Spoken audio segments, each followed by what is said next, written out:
Hmm.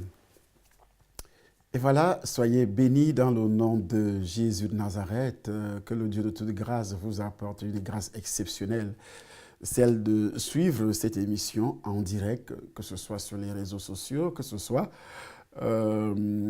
sur notre chaîne YouTube Temple des Nations, que vous suivez depuis un certain temps nos activités, nos enseignements et surtout le témoignage, notre émission Témoignage et vie qui est animée par Maman Tsala qui est donc l'épouse du docteur.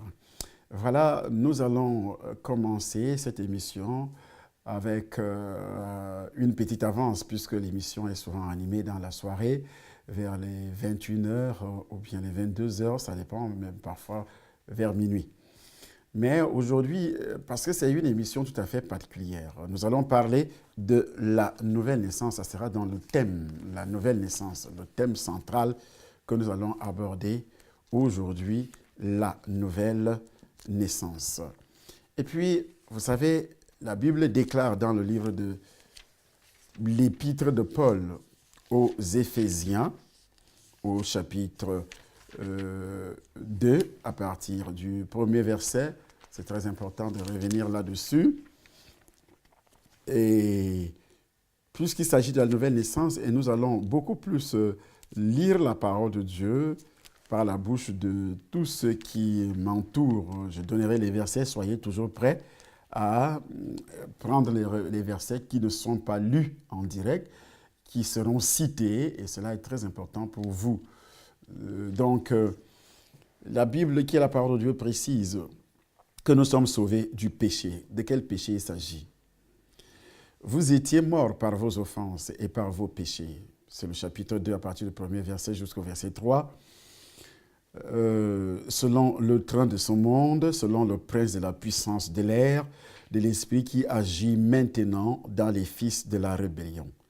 Nous tous aussi, nous étions de leur nombre. Et nous vivions autrefois selon les convoitises de notre chair, accomplissant les volontés de la chair et de nos pensées. Et nous étions par nature des enfants de colère comme les autres. Et nous étions par nature des enfants de colère comme les autres. Pourquoi il y a cette marge? Pourquoi il y a cette différence? Pourquoi l'apôtre Paul, rempli du Saint-Esprit, ose dire des choses pareilles? Ça veut dire qu'il a divisé l'humanité en deux camps. D'un côté, le camp qui, effectivement, appartient à Satan. Comme la Bible, qui est la parole de Dieu, le dit déjà, le salaire du péché, c'est la mort, selon Romains chapitre 6, verset 23. Alors, la mort avait commencé dans le jardin d'Éden. Je précise, la mort a commencé dans le jardin d'Éden. La mort est devenue un héritage. Un héritage. Depuis Adam jusqu'à toi, ton père, ta mère, ton grand-père, tes ancêtres qui sont morts. On a hérité la mort depuis Adam. La mort spirituelle et la mort physique. La nouvelle naissance touche essentiellement et premièrement le côté spirituel. Parce que avant de constater le décès physique d'Adam, Dieu a d'abord constaté le décès spirituel. Et ce décès spirituel, c'est une séparation. L'homme avait une relation particulière avec Dieu depuis le jardin d'Éden. Après la création, l'homme avait la bénédiction de Dieu après la création. Dieu a créé l'homme et la femme. Lorsqu'il a créé l'homme et la femme, et la Bible précise, il les a bénis. Mais lorsqu'il a béni l'homme et la femme, est-ce que cette bénédiction est restée? Non. Ils devaient vivre éternellement. Est-ce qu'ils ont continué à vivre éternellement? Non. Et également, lorsque le péché est donc entré, Et derrière le péché, il y avait un salaire. Et ce salaire est appelé la mort.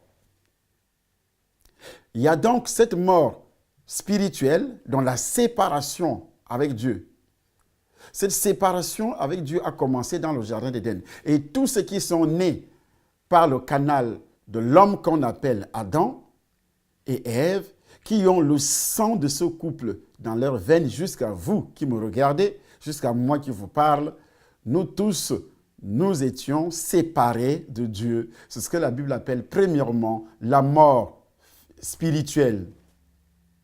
Alors, cette mort spirituelle, aujourd'hui, cause beaucoup de problèmes. C'est ce qui fait entrer Satan, cette séparation qui fait entrer Satan dans notre vie. Il devient donc notre père. Qui? Satan. Depuis Adam. Nous allons lire le livre de Genèse au chapitre 3. Au chapitre 3, la Bible, qui est la parole de Dieu, précise que l'Éternel Dieu dit au serpent, puisque tu as fait cela, tu seras maudit parmi tout le bétail et tous les animaux sauvages. Tu marcheras sur ton ventre et tu mangeras de la poussière tous les jours de ta vie. Je mettrai l'hostilité entre toi et la femme, entre ta descendance et sa descendance. Celle-ci t'écrasera la tête et tu lui blesseras le talon. Il dit à la femme, je remonterai la souffrance de tes grossesses. C'est dans la douleur que tu mettras des enfants au monde. Tes désirs se porteront vers ton mari, mais lui, il dominera sur toi.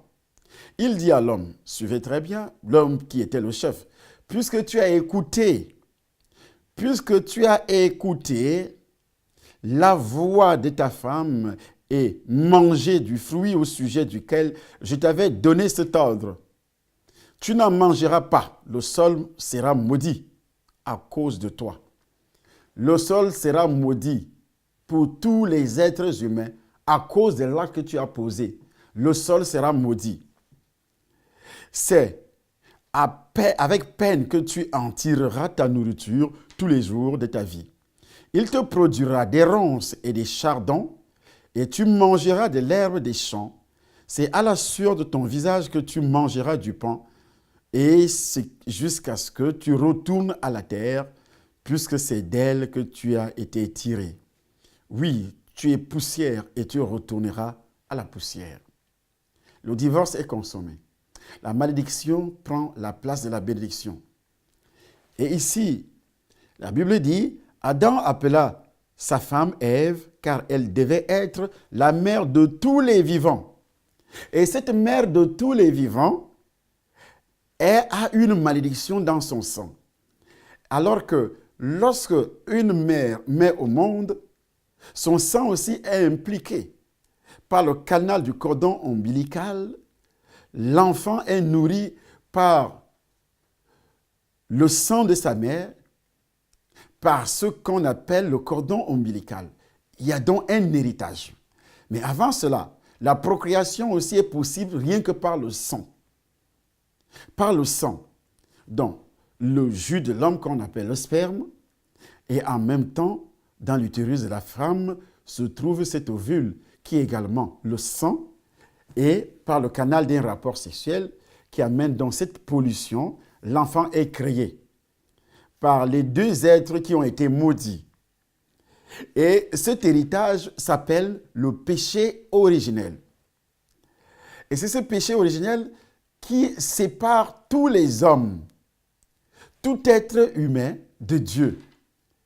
Depuis sa conception jusqu'au moment où il prend réellement connaissance de l'existence du péché, il est déjà séparé. Dès qu'il est conçu dans le ventre de sa mère, il est séparé de Dieu.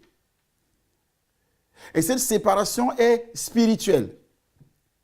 Et comme la bénédiction aussi est d'abord spirituelle, la santé vient spirituellement. C'est pourquoi la Bible précise, bien-aimé, je désire que tu prospères et que tu sois en bonne santé, comme prospère l'état de ton âme. L'âme, c'est le côté spirituel. Et la Bible précise que l'âme est dans le sang. Parce que c'est le sang qui est notre centre de production. C'est le sang qui produit les êtres humains. La vie est dans le sang. Et c'est dans le sang que se trouve la pollution adamique, dont le péché originel. Donc le problème du péché, la solution ne vient que spirituellement. Et comme le péché est entré dans le monde, selon le livre de Romains que nous allons lire tout à l'heure, par un seul homme, c'est ainsi que la vie aussi va entrer. C'est pourquoi ce péché originel, donc, qui sépare l'homme de Dieu, il faudrait que ce péché soit d'abord détruit pour ce qu'on appelle une réintégration. Il faudrait que le même péché qui nous sépare de Dieu spirituellement, pour que la réintégration soit possible, il faut que le péché soit détruit. Là, c'est une prison qu'on appelle la prison adamique. Les actes qui sont posés par les êtres humains, qui les condamnent, le vol, le mensonge, l'impudicité et autres, ces actes dérivent du péché originel, ont pour fondement le péché originel, ont pour fondation le péché originel, ont pour portée centrale le péché originel.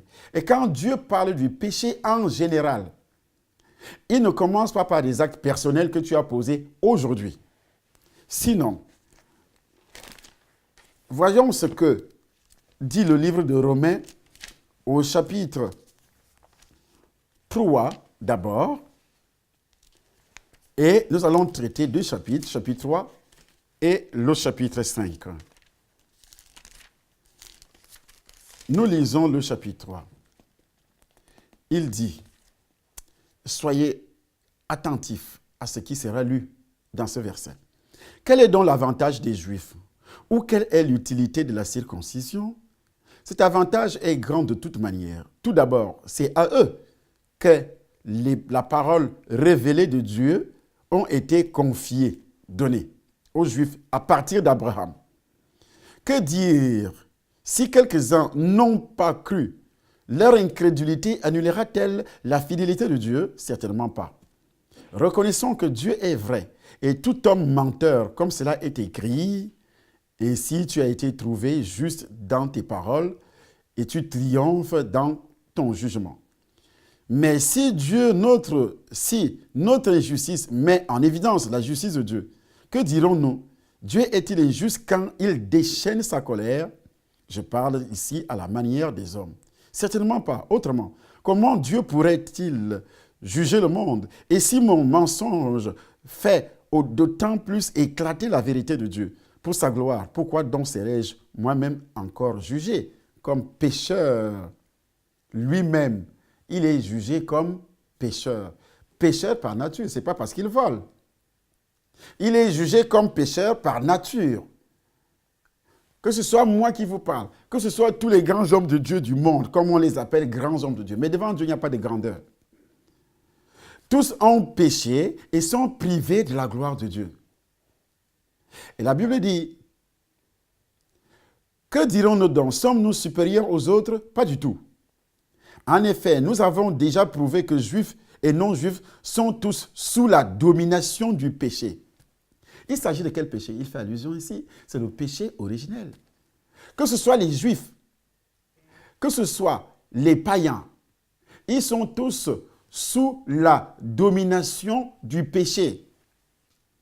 Ici, il ne s'agit pas du péché personnel que vous commettez aujourd'hui. Dieu parle du péché puisqu'il avait déjà donné la loi aux Juifs qui suivaient cette loi, les 10 commandements.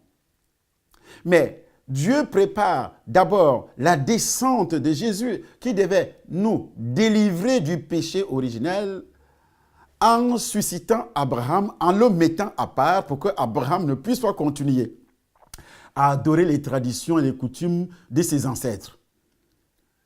Donc, il va susciter Abraham. Et derrière Abraham, toute une nation va naître.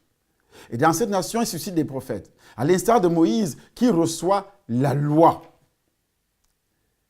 Et Dieu était en train de préparer sa descente dans le monde. Lui, Dieu, la descente de Dieu dans le monde. Pourquoi? Parce que c'est Dieu qui pouvait porter, ce Dieu-là voulait porter la chair. Cette chair qui n'était pas condamnée par le péché originel. Et ce sang qui n'était pas aussi condamné que l'on ne pouvait pas découvrir le péché originel à l'intérieur de ce sang. Et c'est pourquoi Dieu va prendre l'engagement de descendre dans le monde selon la prédiction, selon la prophétie qu'il donne, quand il dit à Satan qu'il va créer l'inimitié entre sa descendance, la descendance de Satan, et la descendance de la femme qui est l'Église. Celle-ci t'écrasera la tête. Il savait qu'il va passer par une femme, et cette femme-là va mettre au monde le Sauveur, dont la parole de Dieu qui s'est faite chair, et que cette parole, par un acte spirituel, ce n'est pas un acte physique, par un acte spirituel, cette parole qui deviendra chair, et le sang qui se trouvera à l'intérieur de ce Sauveur pourra nous délivrer du péché originel. C'est un acte spirituel qui n'a rien à voir avec un acte physique. Pourra nous délivrer du péché originel. D'abord, donc, nous continuons dans cette lecture. Ici, il ajoute, « Or,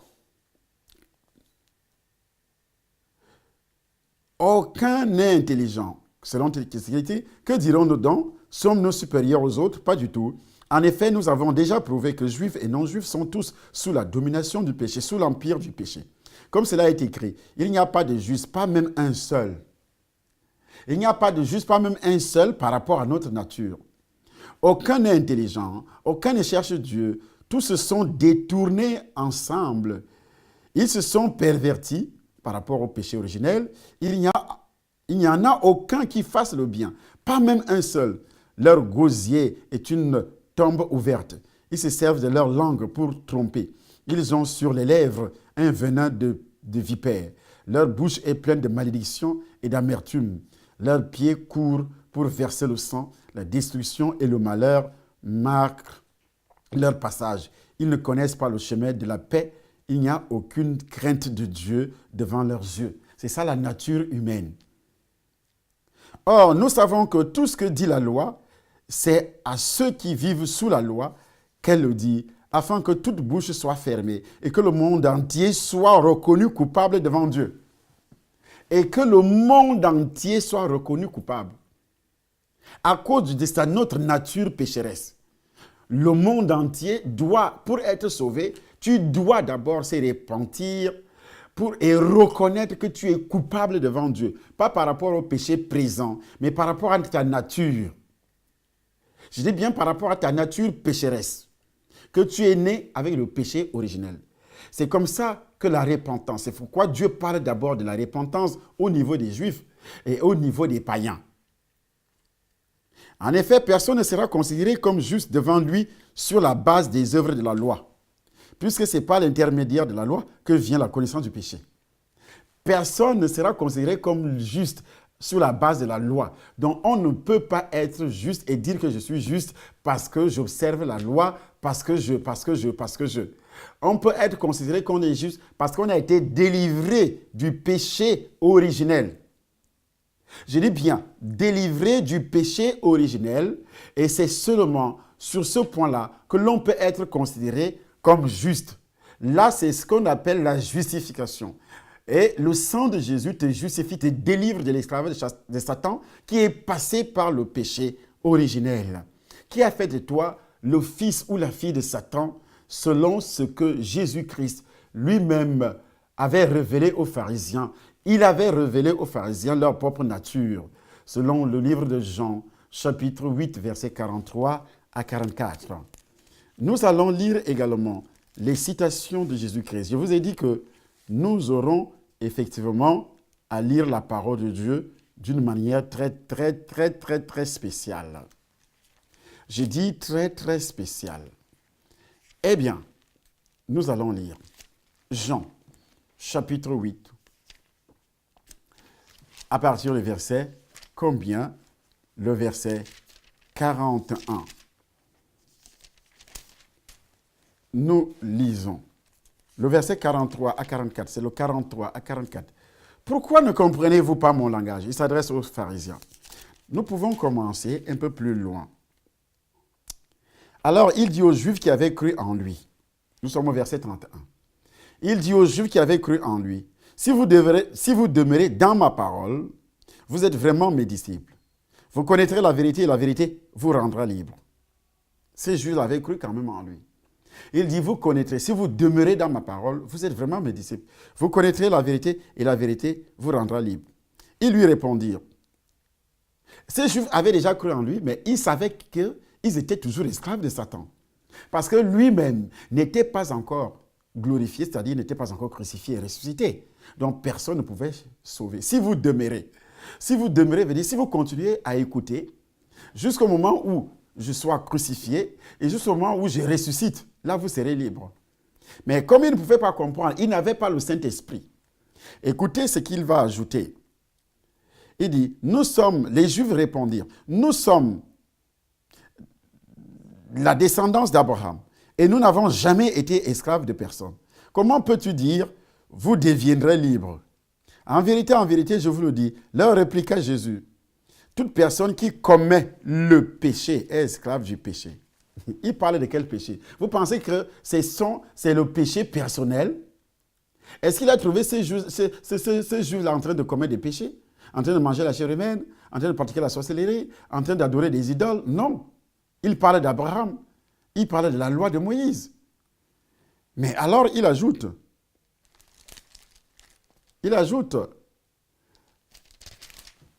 nous sommes toujours... Or, l'esclave ne reste pas pour toujours dans la famille.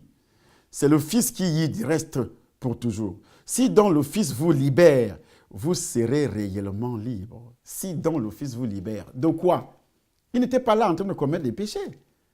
Si le fils vous libère du péché originel, de toutes les malédictions originelles, vous êtes né. Il voulait faire entendre cette parole aux Juifs que vous avez pour père le diable. Il va leur révéler ça un peu plus loin. Il dit, je sais que vous êtes les descendants d'Abraham. Pourtant, vous cherchez à me faire mourir parce que ma parole ne pénètre pas en vous. Pourquoi la parole pénètre? Parce qu'il n'avait pas le Saint-Esprit. Et pourquoi il n'avait pas le Saint-Esprit?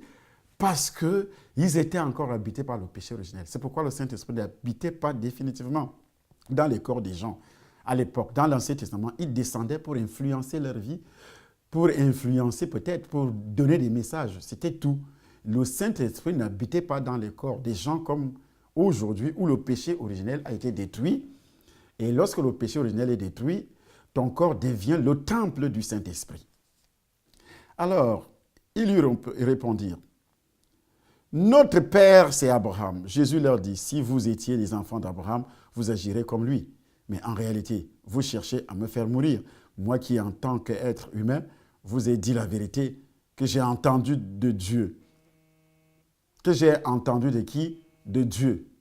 Il a entendu la vérité de Dieu. Donc, ici, les Juifs lui répondirent. Il continue. Vous agissez comme votre père. Ils lui dirent. Il dit, vous agissez comme votre père. Mais lui, il parlait de quel père? Lui parlait de quel père? Il ne savait pas de quel père Jésus-Christ faisait mention. Nous ne sommes pas des enfants illégitimes, répondirent-ils. Nous avons un seul Père, Dieu. Jésus leur dit, si Dieu était votre Père, vous m'aimeriez, car c'est de Dieu que je suis sorti, et c'est de sa part que je viens. Je ne suis pas venu de moi-même, mais c'est au contraire lui qui m'a envoyé. Et il ajoute, je ne suis pas venu de moi-même, au contraire c'est lui qui m'a envoyé. Pourquoi ne comprenez-vous pas mon langage? Parce que vous ne pouvez pas écouter ma parole. Vous ne pouvez pas écouter ma parole. Vous avez pour père le diable. Là, il est clair. Parce que vous ne pouvez pas écouter ma parole. Vous avez pour père le diable. Et vous voulez accomplir les désirs de votre père. Il a été meurtrier dès le commencement. Parce que vous avez pour père le diable. C'est pourquoi nous péchons.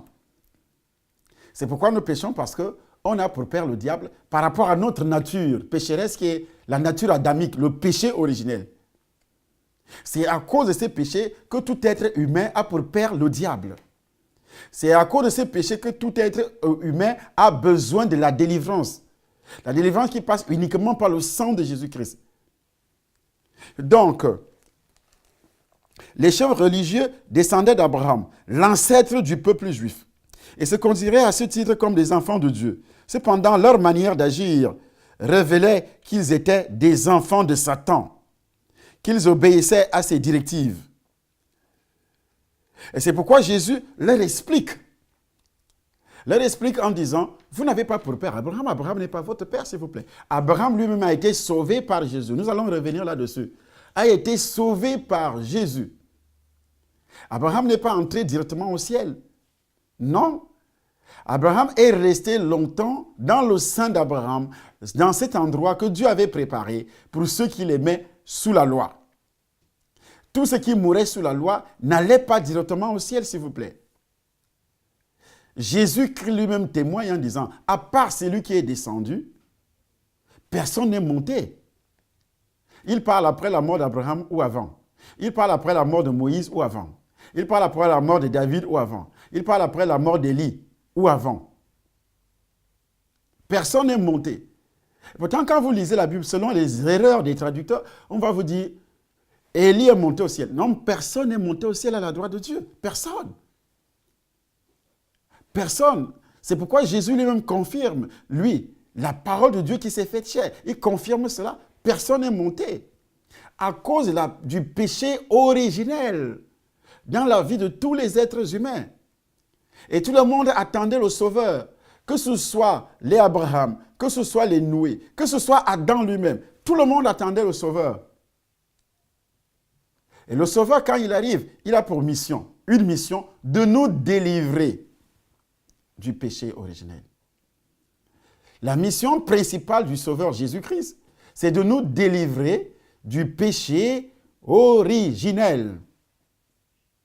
Il faudrait que ça soit clair dans la tête des uns et des autres. Et cela est très important.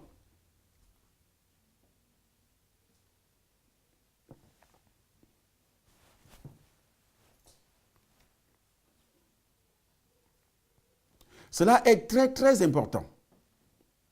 Donc, nous avons un problème urgent. Un problème urgent. Celui de démontrer que Jésus est l'unique sauveur depuis Adam jusqu'à nos jours. Jusqu'à nos jours, j'ai dit bien sauveur. L'unique sauveur qui a sauvé ceux qui sont morts dans l'Ancien Testament et qui sauve aujourd'hui ceux qui sont encore vivants. Je dis bien ceux qui sont morts parce qu'il est descendu. C'est pourquoi il y a ce qu'on appelle l'ancienne alliance et la nouvelle alliance. Ici donc, dans le chapitre 8, au verset 44 et 45, les attitudes et les actes de ces chefs juifs prouvent qu'ils sont des disciples de Satan. Peut-être n'en sont-ils pas conscients, mais leur haine de la vérité, leurs mensonges et aussi leurs projets meurtriers et leur nature dévoilent toute l'emprise qu'ils exercent, que Satan exerce sur eux. Ils parlaient tous le même langage, ces chefs religieux. Comme de nos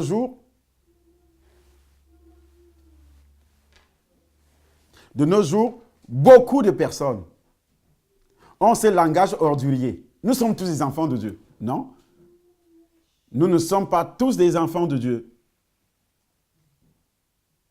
Nous sommes tous des créatures de Dieu, mais on devient enfant de Dieu. Je dis bien, nous sommes tous des créatures de Dieu, mais on devient enfant de Dieu par le canal de la nouvelle naissance. C'est pourquoi, dans le livre de Romains que nous continuons à lire, il est écrit alors, maintenant, nous sommes au chapitre 5. Romains chapitre 5. Il dit ceci. Ainsi donc, déclarés justes sur la base de la foi, nous avons la paix avec Dieu, par l'intermédiaire de notre Seigneur Jésus-Christ. C'est aussi par son intermédiaire que nous avons accès par la foi à cette grâce dans laquelle nous tenons ferme. Et nous plaçons notre fierté dans l'espérance de prendre part à la gloire de Dieu.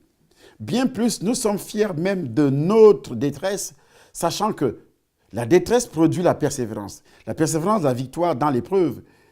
Et que la victoire dans l'épreuve, l'espérance. Or, cette espérance ne trompe pas, parce que l'amour de Dieu est déversé dans notre cœur par le Saint-Esprit qui nous a été donné. Le Saint-Esprit qui a été donné. On n'est pas né avec le Saint-Esprit. Pas du tout. Alors que, en effet, lorsque nous étions encore sans force, Christ est mort pour des pécheurs au moment fixé. À peine mourrait-on pour un juste, peut-être accepterait-on de mourir pour quelqu'un de bien. Mais voici comment Dieu prouve son amour envers nous. Alors que nous étions encore des pécheurs, Christ est mort pour nous. Puisque nous sommes maintenant considérés comme justes grâce à son sang. Grâce à son sang. Pourquoi son sang? Parce que c'est son sang qui est pur. Les sacrifices d'auparavant. Les sacrifices, je dis bien d'auparavant, depuis l'Ancien Testament, depuis Adam, parce que les fils d'Adam aussi ont donné des sacrifices. Mais ces sacrifices ne pouvaient pas ôter le péché. Parce que ces sacrifices aussi étaient souillés par le péché originel. Tous les animaux ont été aussi condamnés par le péché maudit, par le péché originel. Les herbes, les arbres, toute la créature, selon le Romains chapitre 8, toute la créature a été souillée par le péché originel. Donc, il n'est pas dit aujourd'hui que vous devez prendre de l'eau pour laver vos péchés, comme ce que les féticheurs vous font et vous amènent à faire. Il n'est pas dit aujourd'hui que on va laver votre péché par les écorces ou bien par le sang des animaux. On égorge un animal, on lave votre corps avec le péché, votre destinée avec le sang des animaux. Même ce sang des animaux contient le péché, contient la condamnation, contient les malédictions. Donc ici, nous avons un problème. Tout ce que l'homme peut utiliser. C'est pourquoi le baptême n'est pas indiqué pour laver quelqu'un du péché originel, pour naître de nouveau. Ce n'est pas par le canal du baptême. Le baptême, c'est le dernier acte de la nouvelle naissance, qui est tout simplement le symbole de la mort et de la résurrection. Il n'est pas dit ici qu'avec le baptême, vous êtes déjà né de nouveau, comme cela a été enseigné dans la religion. Non, pas du tout. Et c'est pourquoi la Bible dit au verset 12, « C'est pourquoi, de même que par un seul homme, le péché est entré dans le monde.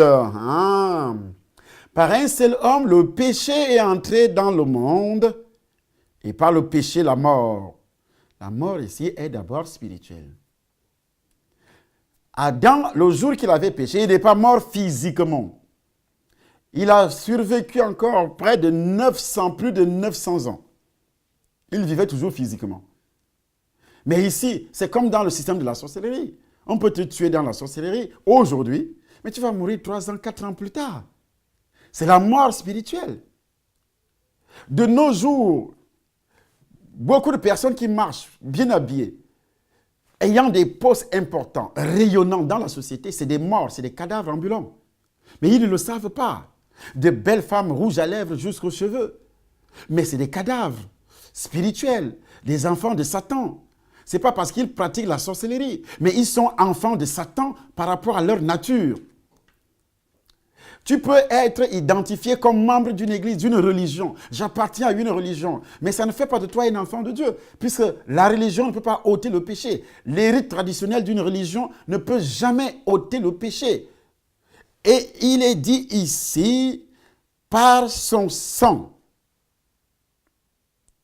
C'est pourquoi de même que par un seul homme, le péché est entré dans le monde, et par le péché, la mort. Et de même, la mort a atteint tous les hommes, parce que tous ont péché, point. La mort a atteint tous les hommes. Ce n'est pas les hommes qui sont les garçons, non, non. C'est homme veut dire grand H, féminin, masculin. La mort a atteint, donc tout le monde était séparé de Dieu. Toute l'humanité séparée de Dieu, depuis Adam. Il précise, c'est pourquoi de même que par un seul homme, le péché est entré dans le monde, et par le péché, la mort, de même, la mort a atteint tous les hommes. Le péché est entré dans le monde par qui? Ce n'est pas par Adam, est-ce que c'est par toi? Donc c'est un héritage. Comment se débarrasser de cet héritage? C'est ça le problème. De cet héritage satanique où tu es devenu fils du diable. Adam est devenu fils du diable. Ève est devenue la fille de Satan. Et c'est toi aujourd'hui, par le canal de la religion, tu deviens la fille de Dieu par rapport à quoi? Parce que tu donnes la nourriture aux gens, parce que tu nourris les orphelins, c'est ce que la religion nous enseigne. On dit le droit canon a institué tel saint parce qu'il était bon. Bon par rapport à quoi? Il n'est pas né de nouveau. Ainsi, ce dont nous héritons d'Adam, la séparation avec Dieu. On est séparé de Dieu. C'est un héritage d'Adam. La ruine, on a hérité d'Adam, la ruine. La ruine. Ruiné dans tous les domaines. La ruine physique, les maladies. Et la mort physique aussi. Nous héritons d'Adam également le péché. C'est là que ça a commencé d'ailleurs. Le péché. C'est pourquoi Dieu exige la nouvelle naissance du côté spirituel. Parce que Dieu ne parle pas du physique d'abord. C'est pourquoi Nicodème n'avait pas compris. Lorsque Jésus l'avait parlé, l'avait révélé ces choses. Jean chapitre 3, à partir du premier verset. Nicodème, un grand chef religieux. Donc, qu'est-ce que nous héritons d'Adam? La mort physique, la séparation avec Dieu, la désobéissance, dont les péchés, nous continuons à pécher. C'est un héritage. Pourquoi toi, tu continues à pécher jusqu'à présent? Pourquoi tu continues à pécher jusqu'à présent? Parce que c'est un héritage depuis Adam. Le jugement, Adam a été jugé, chassé du jardin d'Éden, coupé, c'est le jugement. C'est un héritage. La loi. Qu'est-ce que nous pouvons hériter de Christ? D'abord, le salut. Le salut, c'est quoi? C'est la délivrance du péché originel. La délivrance des liens héréditaires. La délivrance du péché personnel. Voilà l'héritage que nous avons sur Christ. Mais donnez-moi le nom d'un autre prophète qui peut vous délivrer du péché originel. Donnez-moi le nom d'un autre prophète qui peut vous délivrer de vos propres péchés, puisque lui-même est mort dans le péché originel et dans ses propres péchés. Mais qui a délivré ce prophète-là? Depuis Abraham, il est mort avec le péché originel. Tous sont morts avec le péché originel. Tous. La Bible dit, nous étions sans force parce que nous ne pouvions rien faire pour nous sauver d'abord, nous-mêmes. Il fallait que quelqu'un vienne nous délivrer. Christ est apparu dans l'histoire au moment propice, voulu par Dieu. Dieu règne sur l'histoire depuis la création jusqu'à ce jour. Donc, au moment voulu, préparé par Dieu.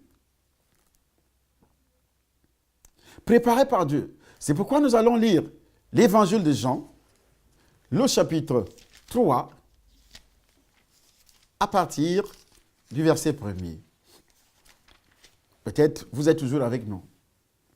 Il dit, « Or, il y avait parmi les pharisiens un homme du nom de Nicodème, un chef de Juifs. Il vint de nuit trouver Jésus et lui dit, « Maître, nous savons que tu es un enseignant venu de Dieu, par Dieu, envoyé par Dieu. Car personne ne peut faire ce signe miraculeux que tu fais si Dieu n'est pas avec lui. » Jésus lui répondit, en vérité, je te le dis, à moins de naître de nouveau, personne ne peut voir le royaume de Dieu. Nicodème lui dit, comment un homme peut-il naître quand il est vieux? Peut-il une seconde fois entrer dans le ventre de sa mère et naître? Jésus répondit, en vérité, je te le dis, à moins de naître d'eau et d'esprit, on ne peut entrer dans le royaume de Dieu. Ce qui est né de la chair est chair. Et ce qui est né de l'esprit est esprit. Ne t'étonne pas que je t'ai dit, il faut que vous naissiez de nouveau. Jésus parlait de la naissance spirituelle, Mais comme Nicodème, c'était un intellectuel, il ne pouvait pas comprendre les choses spirituelles. Et pourtant, c'était un docteur de la loi. C'était un homme de Dieu. Il n'a rien compris. Et cela est évident. Nicodème était un pharisien et un membre du conseil juif, appelé le Sanhédrin. Les pharisiens étaient un groupe de responsables religieux dont Jésus et Jean-Baptiste ont souvent dénoncé l'hypocrisie. La plupart d'entre eux étaient profondément jaloux de Jésus-Christ parce qu'il affaiblissait leur autorité et remettait en cause leur point de vue. Alors Nicodème, lui, cherche la vérité et il croit que Jésus pourrait répondre à ces questions.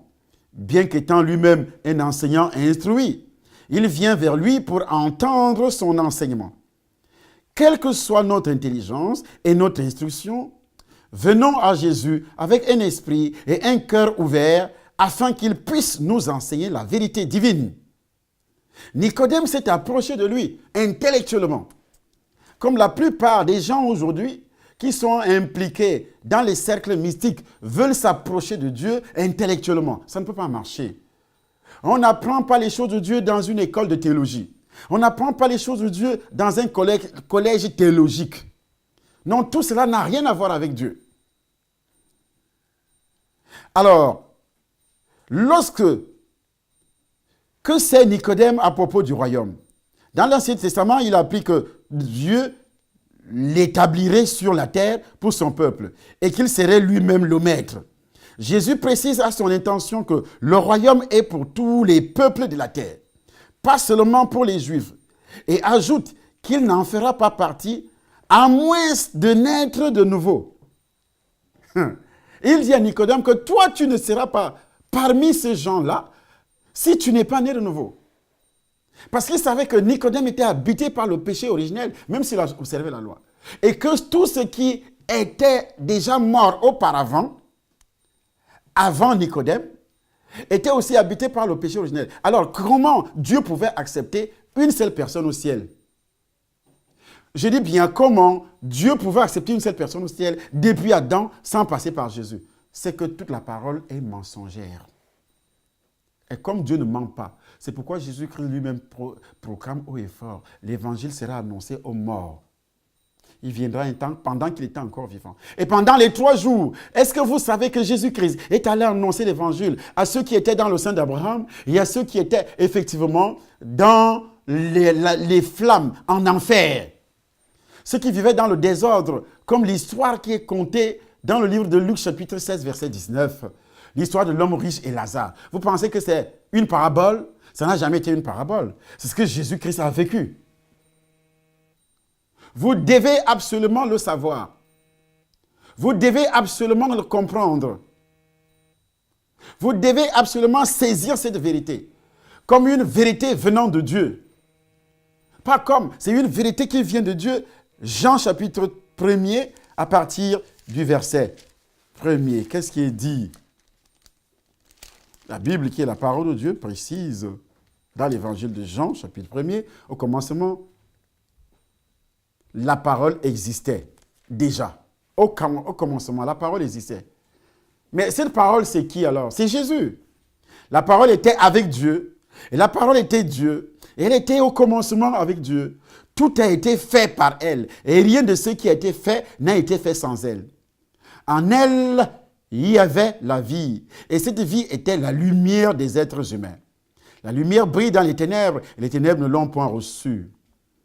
Et il y eut un homme envoyé par Dieu, son nom était Jean. Il vint comme témoin pour rendre témoignage à la lumière, afin que tous croient par lui, que tout le monde devait croire par lui pour être sauvé. C'est qui cette lumière? C'est qui cette parole? C'est Jésus. Par sa naissance, sa vie n'a pas été infectée par le péché originel. Parce qu'il est né sans péché originel. Il n'y a pas eu de rapport sexuel. Montrez-moi un seul homme dans ce monde, une seule personne dans ce monde qui est née sans rapport sexuel. Il n'existe pas. Donc tous ont péché et sont privés de la gloire de Dieu. Alors, la Bible précise, cette lumière était la vraie lumière qui, en venant dans le monde, éclaire tout homme, tout être humain. Elle était dans le monde et le monde a été fait par elle. Pourtant, le monde ne l'a pas reconnue. Elle est venue chez les siens et les siens ne l'ont pas accueillie. Mais à tous ceux qui l'ont accepté, à ceux qui croient en son nom, le nom de cette lumière, c'est qui? C'est Jésus. Elle a donné le pouvoir, le droit de devenir enfant de Dieu. J'aime encore cette expression. Il a donné le droit de devenir. Le droit de devenir enfant de Dieu. Donc on ne peut pas naître enfant de Dieu. C'est pourquoi il est normal d'expliquer aux gens que ni la religion, il n'y a aucune religion qui est bonne dans le monde entier. Ça, ce sont des mensonges de Satan. Car aucune religion ne peut ôter le péché héréditaire dans votre vie. Jésus seul, Actes des Apôtres chapitre 4, verset 11, verset 12. Il n'y a de salut en aucun autre, car il n'y a sous le ciel aucun autre nom qui était donné parmi les hommes par lequel nous devions être sauvés. Nous les qui? Toute l'humanité. Dieu a tant aimé le monde, il a donné son Fils afin que celui qui croit ait la vie éternelle. Ait la vie éternelle. À la prochaine vidéo, donc demain, nous allons vous prouver, je dis bien vous prouver, ce n'est même pas demain, mais ce soir, mais un peu plus tard. Nous allons vous prouver que Jésus-Christ a annoncé l'évangile aux morts depuis Adam et que Adam lui-même a été sauvé par le sang de Christ. Que Abraham a été sauvé par le sang de Christ, du péché originel. Tous ont été sauvés par le sang de Christ. Que Christ est tout. Je dis bien que Christ est tout. Il est le centre de tout. Personne ne peut aller vers Dieu sans passer par lui. Nous allons vous le prouver que l'argent, que ce soit les richesses d'auparavant là, les richesses temporaires que nous avons dans cette vie, ce n'est pas ça la bénédiction. La plus grande bénédiction d'un être humain, c'est tout simplement être délivré du péché originel. Lorsque tu es délivré du péché originel, et Dieu te délivre, quand le Saint-Esprit descend sur toi, il commence à te convaincre dans des péchés héréditaires que tu as hérités de ton père et ta mère, il met ça dans ta tête, dans ton cerveau, tu commences à les confesser. Il te pousse aussi à se repentir sur tes propres péchés. Si le péché originel n'est pas encore détruit, le Saint-Esprit ne descendra pas pour te convaincre du péché. C'est pourquoi il est important d'être quelqu'un qui est né de nouveau. C'est seulement un vrai né de nouveau qui peut identifier ses péchés et avoir le dégoût de ses péchés et les confesser. Et il considère sa vie passée comme une vie qui n'a pas de sens pour lui. Si une personne est en Christ, elle est une nouvelle créature, les choses anciennes sont passées et tout est devenu nouvelle. Nouvelle par rapport au brisement, la destruction, la démolition du péché originel, des péchés héréditaires et personnels. Donc, ce n'est pas fini. Ça, c'est la première partie de ce que nous avions appelé la nouvelle naissance. La nouvelle naissance. Et cela est très important. Si vous ne le faites pas, si vous n'êtes pas né de nouveau, tant pis pour vous. Vous irez en enfer. Suivez-nous tout à l'heure, dans les environs de 22h30, en direct. Je dis bien dans les environs de 22h30, en direct. Suivez-nous. Et il faudrait également aimer nos vidéos sur Facebook, le Temple des Nations, et sur YouTube. Et sur YouTube, Temple des Nations. Sur YouTube, il n'y a pas temple, il n'y a pas le. C'est le Temple des Nations sur YouTube. Et vous allez voir les vidéos du témoignage et toutes ces vidéos que je suis en train de donner. Soyez prêts ce soir à lire la parole de Dieu avec nous. Ce sera une étude. Si vous êtes enfant de Dieu, Dieu m'a dit, va et raconte ce que j'ai fait pour toi. C'est mon ministère. Et tous ceux qui sont dans le Temple des Nations sont déjà de ce ministère. Si tu es né de nouveau par ce ministère, ou bien tu as été adopté, c'est-à-dire tu aimes nos enseignements. Tu appartiens à une autre église, tu es né de nouveau ailleurs, mais tu aimes nos enfants, tu es adopté, tu es accepté comme faisant partie. Suis ces enseignements. Parce que Dieu n'a pas tout donné à Yesomba. Dieu n'a pas tout donné à qui que ce soit sur la terre. Nous connaissons en partie. C'est pourquoi il est dit, il a donné aux uns comme apôtres, comme prophètes, comme évangélistes, comme docteurs, comme pasteurs pour le perfectionnement des saints en vue de l'œuvre du ministère, pour l'édification du corps de Christ. Et pour que nous ne soyons pas emportés par tout vent de doctrine. C'est pourquoi il a suscité tous ces ministères-là. Parce que nous connaissons en partie. Si un homme de Dieu ose dire qu'il connaît, tu maîtrises tout, c'est un menteur. Il n'est même pas un homme de Dieu pour commencer. Il ne connaît rien. Il ne sait même pas ce qu'il dit. C'est un orgueilleux. Donc, tu dois suivre ces enseignements. La Bible dit, après avoir été touché par l'évangile de Pierre, il persévérait dans les enseignements des apôtres. Il persévérait dans les enseignements des apôtres. Je salue toutes mes filles, tous mes garçons, tout. Vous êtes déjà bénis, commençant par tous mes enfants et ceux qui sont adoptés, ceux qui ont reçu le Seigneur par mon évangile, les promises d'Élie et aussi ma fille France Mbang au niveau du Cameroun. Il y a Nice à Tangana, il y a Suiza Fleur qui regarde également, il y a Waf, je ne sais pas, ils sont nombreux qui regardent. Il y a donc Émeric Doué, il y a tout ce monde-là qui regarde, qui ont regardé la vidéo, qui ont suivi cette prédication. Soyez des nôtres tout à l'heure, à partir donc de 22h30, vous aurez un nouveau enseignement, une nouvelle version de prédication très puissante sur la page Facebook Le Temple des Nations. Maintenant, sachez que demain, jeudi, tous les jeudis, il y a culte au Temple des Nations à Paris. Tous les jours, il y a culte au Temple des Nations au Cameroun, en Vente Tropicana. À Douala également, il y a culte. Et partout, nos enfants vont m'envoyer les adresses pour que je puisse les distiller sur les réseaux sociaux, parce que nous avons des églises. Ce sont mes enfants qui sont nés, qui sont issus de Varaconte, comme au Bénin, comme en Côte d'Ivoire, comme au Gabon, comme partout, ici en France même. Il y a le docteur Hubert qui est à Auxerre. Il y a beaucoup d'autres. Et il y aura une grande convention de tous les enfants, une grande convention de tous les enfants de Varaconte qui sont nés, qui sont déjà des pasteurs. Ils ont leurs églises, leurs temples. D'autres sont des enfants. Togo, Lomé, Côte d'Ivoire, Gabon, partout dans le monde, en Afrique du Sud, aux États-Unis, partout dans le monde entier. Et cette grande convention aura lieu justement en décembre. Vous devez déjà vous préparer pour assister à cette grande convention en décembre-là. Il y aura une deuxième convention en février, la nouvelle naissance de papa. La manifestation de la grande nouvelle naissance de papa, le jour que j'ai vu le jour. Parce que si moi, je n'avais pas vu le jour spirituel, si je n'avais pas été délivré du péché originel ce jour-là, toi, tu resteras en enfer aujourd'hui parce que Dieu nous sauve par le canal de ses envoyés. C'est pourquoi il dit obéissez à vos conducteurs. Ayez pour eux de la différence parce qu'ils veillent sur vos âmes, comme devant en rendre compte. Cela est très important. Bien-aimés et mes enfants spirituels, soyez des nôtres cet après-midi dans les environs de 22h heure de France, 22h heure de France, 22h30 heure de France.